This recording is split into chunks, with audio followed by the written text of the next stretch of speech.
ఉదయమున నీవు ఎవ్వరినీ కలుసుకొనక ముందు ప్రభువును కలుసుకో. నీవు ఎవ్వరినీ చూడకముందు ప్రభువును చూడు. నీవు ఎవ్వరితో మాట్లాడకముందు ప్రభువుతో మాట్లాడు. నీవు దేనిని వెదకకముందు ఆయన రాజ్యమును, నీతిని వెదకు.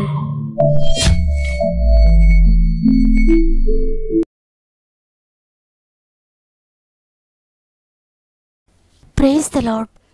ఈ ఉదయాన గాడ్ ఫస్ట్ అనే వాగ్దాన కార్యక్రమాన్ని వింటున్న ప్రియ దేవుని బిడ్డలారా, మరొకసారి ఈ కార్యక్రమానికి మిమ్మల్ని అందరినీ హృదయపూర్వకంగా ఆహ్వానిస్తూ ప్రభువైన యేసుక్రీస్తు నామములో మీ అందరికీ నా యొక్క శుభములు తెలియజేస్తున్నాను.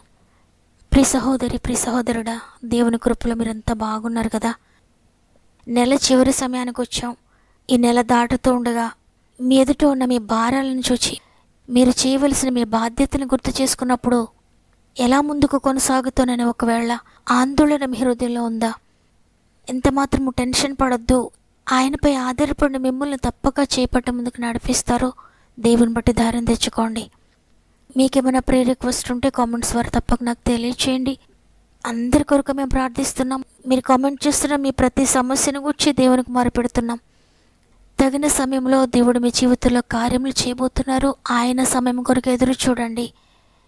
ఈ మాటలు వింటున్న మీరు కూడా మీకు అనుకూలమైతే తప్పక కామెంట్స్ చదవండి.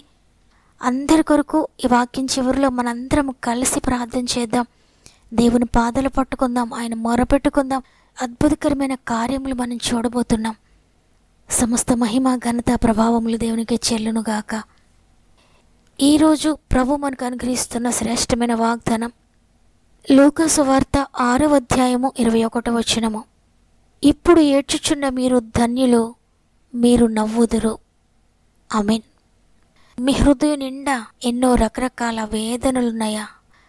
ఎంత కంట్రోల్ చేసుకుందామన్నా కూడా కన్నీరు కారుతూ ఎవ్వరు చూడకుండా మీరు ఏడుస్తున్నారేమో. మీ కన్నీటిని ఆయన చూస్తున్నాడు, మీ దుఃఖాన్ని ఆయన చూస్తున్నాడు.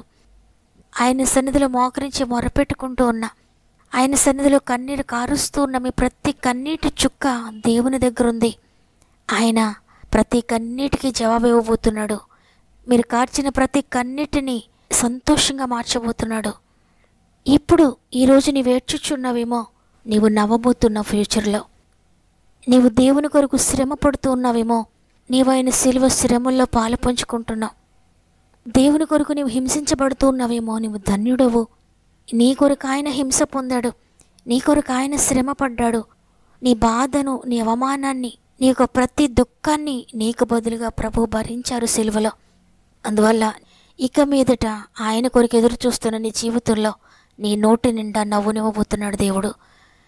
కీర్తనలు 126వ అధ్యాయము 5వ వచనంలో, కన్నీళ్లు విడుచుచూ విత్తువారు సంతోషగానముతో పంట కోసెదరు. పిడికెడు విత్తనములు చేత పట్టుకొని ఏడ్చుచూ పో విత్తువాడు సంతోషగానము చేయుచు పనులు మోసుకొని వచ్చును. ఎంత అద్భుతకరమైన మాట దేవుని మాట. నీవు నీ పాపముల కొరకు కన్నీరు కారుస్తూ పశ్చాత్తాపమైన విత్తనాన్ని విత్తుతూ ఉన్నావేమో, త్వరలోనే పరిశుద్ధత అనే పంట కోసుకోబోతున్నావు. నిన్ను బాధిస్తూ, నిన్ను వేధిస్తూ ఉన్న, నీకు శత్రువులుగా మారిపోతున్న వారిని నీవు ప్రేమిస్తూ ఉన్నావేమో. ప్రేమ అనే పంట త్వరలోనే కోసుకొని పోతున్నావు. నేను హింసిస్తున్న వారిని నువ్వు క్షమిస్తూ ఉన్నావేమో, నీవు కూడా అద్భుతకరమైన క్షమాపణ అనే పంట కోసుకోబోతున్నావు. అందరికన్నా ఎక్కువగా దేవుడు నిన్ను ప్రేమిస్తున్నాడు, దేవుడు నిన్ను క్షమిస్తున్నాడు, దేవుడు నిన్ను పరిశుద్ధపరుస్తున్నాడు. ఈ లోకంలో ఒకవేళ శ్రమ, కష్టము, కన్నీటితో నీ జీవితాన్ని కొనసాగిస్తూ ఉన్నా, కన్నీరు లేని, దుఃఖము లేని, ఏడ్పు లేని, మరి కష్ట నష్టాలు లేని, మరణము లేని నిత్య జీవంలో నిత్యము సంతోషించబోతున్నావు ఆయనతో పాటు. నిత్యము సంతోషించబోతున్నావు ఆయనతో పాటు. ఈ లోకంలో పరిశుద్ధంగా జీవించాలంటే, పరిశుద్ధమైన విత్తనాన్ని విత్తాలంటే కన్నీరు వస్తుంది. ప్రేమను విత్తాలంటే కన్నీరు వస్తుంది. నీతిని విత్తాలంటే కన్నీరు కారుతుంది. క్షమాపణ విత్తాలంటే కన్నీరు కారుతుంది. ఈ భయంకరమైన లోకంలో మంచిని విత్తాలంటే తప్పక కన్నీటితోనే విత్తాలి. ఎందుకంటే మనం విత్తుతున్న దాన్ని చూసి అనేక మంది మళ్ళీ హేళన చేయవచ్చు. ఎందుకంటే మనం విత్తుతున్న విత్తనాలను చూసి అనేక మంది హేళన చేయవచ్చు. అనేక మంది నవ్వుతారు, అనేక మంది అవమానిస్తారు, కానీ వాటన్నిటికీ బదులుగా సంతోషాన్ని, నవ్వును దేవుడు అనుగ్రహించబోతున్నాడు. విరిగి నలిగిన హృదయాన్ని ఆయన లక్ష్యం చేస్తున్నాడు. వారికి సమీపంగా, వారికి ఆసన్నుడుగా ఉన్నాడు దేవుడు. ఈ మాటలు వింటున్న ప్రియ చెల్లి, ప్రియ తమ్ముడు, ప్రియ అక్క, అన్న, మీరు ఒకవేళ మానసికంగా విరిగిపోయిన అనుకుంటున్నారా? ఆత్మీయంగా విరిగిపోయారా? బంధువుల మధ్యలో అవమానాలతో, నిందలతో నలిగిపోతున్నారా? సమాజంలో అవమానాలు పొందుతున్నారా? సేవా జీవితంలో విరిగిపోయి ఉన్నారా? కరిగిపోతూ ఉన్నారా? ఎన్నో ప్రయత్నాలు చేసి విఫలమయ్యాను, ఇక నా వల్ల అవ్వదు అనుకుంటున్నారా? దేవుడే నన్ను విరగ్గొడుతున్నాడు, ఇక నా పరిస్థితి ఏంటి అని అనుకుంటున్నారా? భయపడొద్దు. దేవుడు ప్రతి భక్తుడిని కూడా విరుగొట్టబడిన అనుభవం ద్వారానే నడిపించాడు. భక్తులందరూ విరుగొట్టబడిన అనుభవం గుండానే ప్రయాణించారు. దేవునికి కావలసిన వారు కూడా వారే. మనుషుల చేత తృణీకరించబడిన వారు దేవునికి కావాలి. మనుషుల చేత రిజెక్ట్ చేయబడిన వారిని దేవుడు కోరుకుంటాడు. మనుషుల చేత త్రోసివేయబడిన వారిని ఆయన ఎన్నుకుంటాడు. మనుషుల చేత వెలివేయబడిన వారిని, త్రోసివేయబడిన వారిని ఆయన ఎన్నుకుంటాడు. గుండె నిండా గాయాలతో ఉన్న వారిని ఆయన త్రోసివేయడు, ఆయన గాయములు కడతాడు. దెబ్బలు తిన్న వారిని, వేదన గుండా ప్రయాణించే వారిని, బాధను అనుభవించిన వారిని దేవుడు చూస్తున్నాడు. అన్నిటిలో ఫెయిల్ అయిపోయిన అనుకుంటున్న వారిని దేవుడు పైకి లేవనెత్తుతాడు. అయితే అటువంటి వారిని చూచి సాతాను అంటాడు, నీ పని అయిపోయింది, ఇక అంతా అయిపోయింది అని. వాడు నిన్ను ఎంత బలహీనపరిచి నిన్ను కృంగిపోయేటట్లు చేసినా కృంగిపోవద్దు. ఆయన నిన్ను బలపరుస్తాడు, నిన్ను చేయి పట్టి నడిపిస్తాడు, నీ నోటి నిండా నవ్వును కలుగు చేస్తాడు. కాబట్టి ఈరోజు ఈ మాటలు వింటున్న ప్రతి దేవుని బిడ్డలారా, ఒకవేళ విరుగొట్టబడిన స్థితిలో మీరున్నారా? కన్నీటి పరిస్థితుల్లో మీరున్నారా? ఏమీ భయపడొద్దు. రొట్టె విరుగొట్టబడిన తరువాతే అదందరినీ సంతోషపరుస్తుంది, అందరికీ ఉపయోగం అవుతుంది.